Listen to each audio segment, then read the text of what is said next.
Welcome into episode 27, already 27 episodes of the Masters in Coaching podcast here on iHeartRadio or wherever you download your podcasts. We have a new component to our podcast now, no longer just audio. We are now audio and video. So we are off and running here in the fall of 2021. And we couldn't be more excited to talk to the new director of the Masters in Coaching and Athletics Administration program at Concordia University Irvine. He is Jim Kunau, and he joins us now. Jim, welcome. How are you, sir? Hey, great to be with you, Tim. Sure appreciate this opportunity. Absolutely. First off, you have a new position. You're now running the program. How excited are you to be in charge?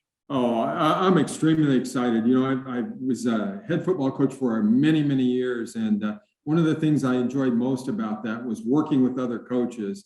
And fortunately, we were able to have some success where I spent most of my career at Orange Lutheran. And because of that, we had quite a few coaches come and visit us. And I always enjoyed every opportunity I had to interact with them and then help them in any way. So to be able to do this full time is a little bit of a dream come true.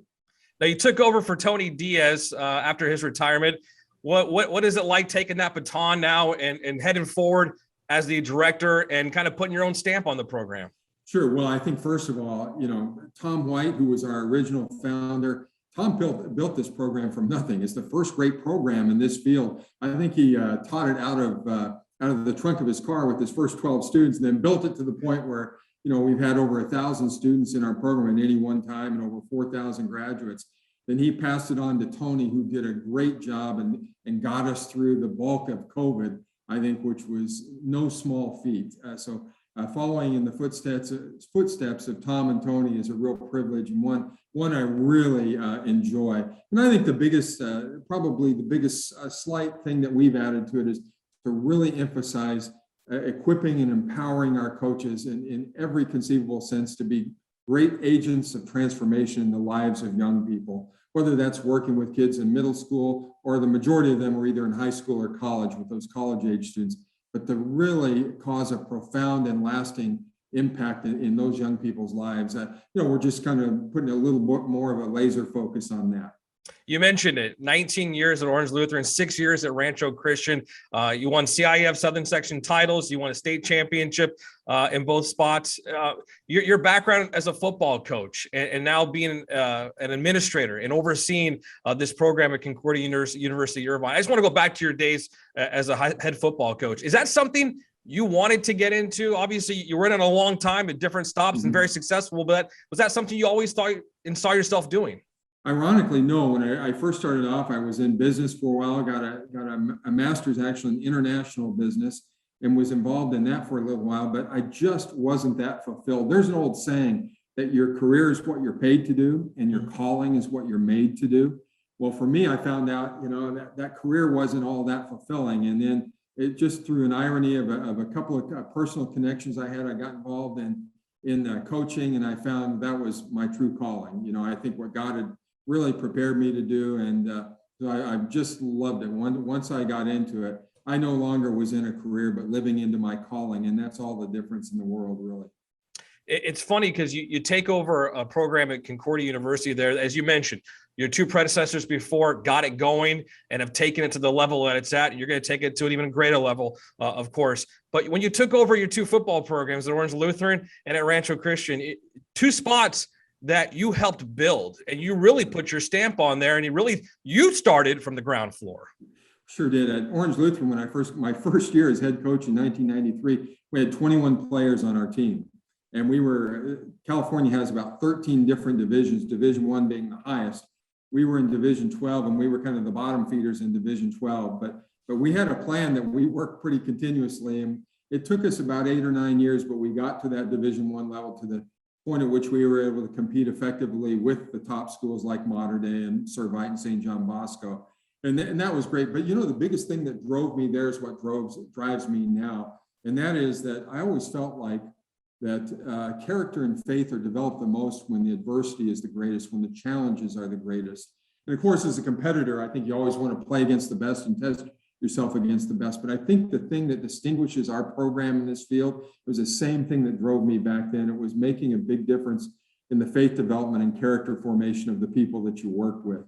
And I just enjoyed that so much. And of course, it was really fun, that long ride we had to rise from that low level to an extremely high level. And the same kind of thing out at Rancho Christian. But that's what I look forward to here, is that Tom and Tony created something so special and so unique. Yeah. I don't have to remake this at all. We just have to continue to strengthen it and maybe add a couple twists to it. But I just love working with people. I loved football too, because you work with such a large staff. I think at Orange Lutheran, we had about 25 coaches on our staff, because you have lots of kids, lots of teams within your program. And so I've always loved working with those other coaches and helping us all develop. And they developed me, and we worked together and ultimately created something very special. And that's what we hope to continue to do here. We're going to get into your pyramid of purpose here in a second, but I got to ask you, as somebody who, I love high school football in Southern California. We talk about it on the radio as much as possible. And I love giving the programs outside of the Trinity League, sorry, no offense to the Trinity League schools, and the powerhouses, which obviously get the respect and get the honor that they deserve, because they're very talented and very, very talented. And you, of course, set that up with Orange Lutheran. But with that being said, the direction of high school football and having the haves and have not now, and really the powerhouse programs and then everybody else. And we're starting to see programs disappear at the high school level at different levels. I fear that in, however long, 10, 20 years, in high school football as we know it may not look the same. And there may be smaller amount of schools actually playing because of the powers that are being developed all throughout Southern California. Have you noticed that? Is that something that you've even thought about? Yeah, I haven't thought too much about that. I think, even the numbers that even those kind of elite programs you're talking about at Mater Dei, St. John Bosco, Servite, and I have good friendships with Coach Rollinson at Mater Dei and Coach Thomas at Servite and so forth, and Coach Negro over at Bosco. But their numbers have declined a fair amount. It used to be they'd have over 200 kids in their program, and now that's declined pretty significantly with just fewer kids playing football. That's the trend that I think is a little bit more ominous. Oh. It isn't so much, I think, the larger schools or even the great public school programs, whether you're talking about a Mission Viejo or a Corona Centennial. I don't think it's so much that they're taking so many. I think it's just kind of the decline in participation in football that concerns me a little bit more there. Jim Kunau, the new director of Masters in Coaching and Athletics Administration program at Concordia University Irvine, is our guest. Let's talk a little bit about what you've implemented now as the director and the pyramid of purpose. Tell our viewers, our listeners, a little bit about this. Sure. Well, we wanted to just kind of have a simple picture, a simple visual. And of course, Coach Wooden's pyramid of success is extremely well known, but we just created 6 blocks. At the bottom, across the foundation, for us, because we are a strong Christian institution, the first block is anchored in truth, and that's really based on a verse in the book of John that says, where Jesus said, "I am the way, the truth, and the life. No man comes to the Father except through me." So we're really built on him. The middle block at the bottom is powered by purpose. I think it's so important to have a purpose that's greater than yourselves in order to have fulfillment in life, and that's for anybody and anything that they do. And then the third block across foundationally for us, we call a guide with grace.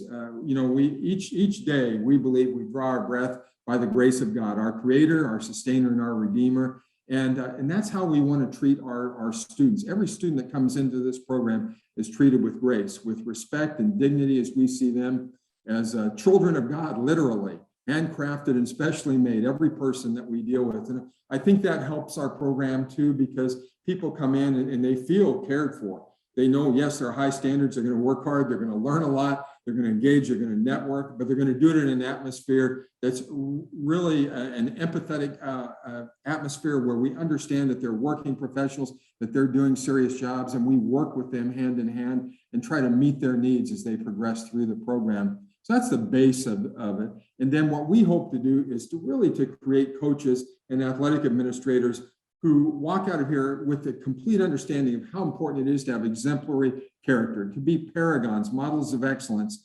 for their families, but for all the people they work with in their schools. And then for them to also have a compelling competence as we help them to raise their skill level, whether they're coaching volleyball or softball, whatever the sport is, or an entire athletic department, but to really raise the level of their skills so that they have great credibility. When you are highly competent, you command a lot of credibility. And then when you focus on character development, to have character and competency, and then also to cultivate that caring aspect, that's a powerful formula that we want to make sure that they leave us with, so that they in turn can do the thing, to me, that it's the greatest of all that athletic folks get to do, and that is to build champions for life. All the young people they work with, it's great to be seasonal champions. We all want that. We all pursue that passionately, but there's something even better. And that's when we help young people, whether they're 14 years old or 22 years old, become champions for a lifetime. So that's what our pyramid of purposes in the MCA program, but ultimately it leads to having a huge impact in whatever town, community, or state that you live in such a very positive way that it changes the trajectory of people's lives and helps all those young people become true champions for life. And as we put the pyramid up for everybody to see, I think you hit it right on the head with the foundation being the most important thing. And then the middle, the character, and working on that and molding that in order to get to that top of the pyramid and being the champion in a life is so well done and well said. Is this something, Jim, that you've had to talk to your professors about and implementing it now as you take over?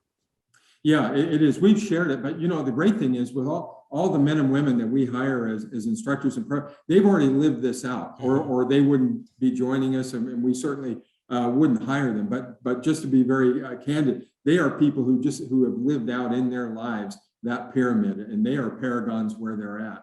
And so it is such a special group of very experienced educators that we have who've been very successful as athletic administrators and coaches, and who really have been transformational agents, and most of them from public schools, but also some from private schools and universities. But we've just got a great collection of folks who know how to relate with virtually anybody from any demographic or any institutional background.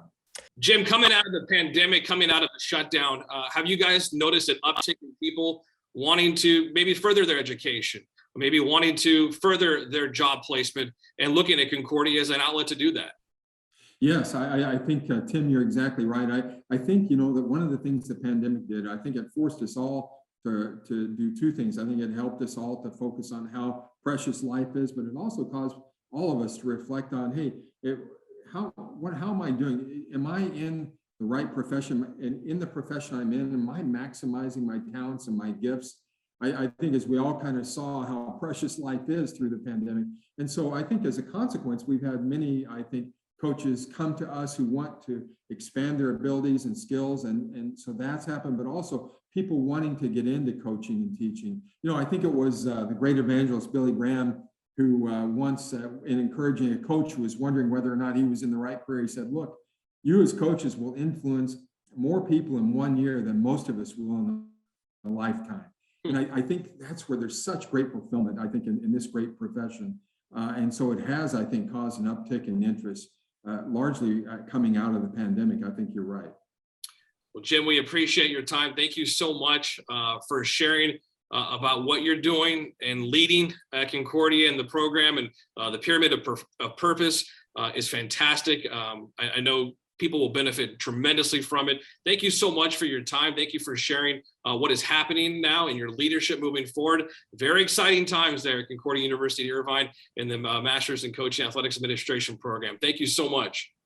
Thank you, Tim. It was a pleasure to be with you. Thank you to Jim Kunau. He is the new director of the Masters in Coaching Athletics Administration program at Concordia University Irvine. CUI.edu/coaching to find out all about their program, if it's a right fit for you, what they can offer you as well, if you're looking to further that education or that administrative or coaching career. Again, CUI.edu/coaching.